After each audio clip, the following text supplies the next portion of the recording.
అనుకుంటే కానిది ఏమున్నది, మనిషి అనుకుంటే కానిది ఏమున్నది.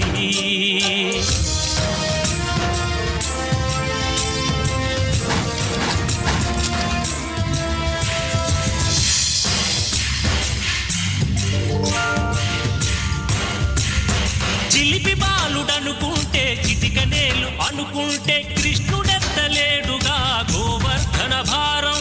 సీతగాని లేకుంటే చేత కాదు అనుకుంటే విల్లు విరవలేడుగా శ్రీరాముడు సైతం. మనసుంటే కనపడదా ఏదో మార్గం, కసి ఉంటే జతపడదా నీతో ధైర్యం. ఓరిమే నీ బలం, లోకమే నీ వశం, చేయ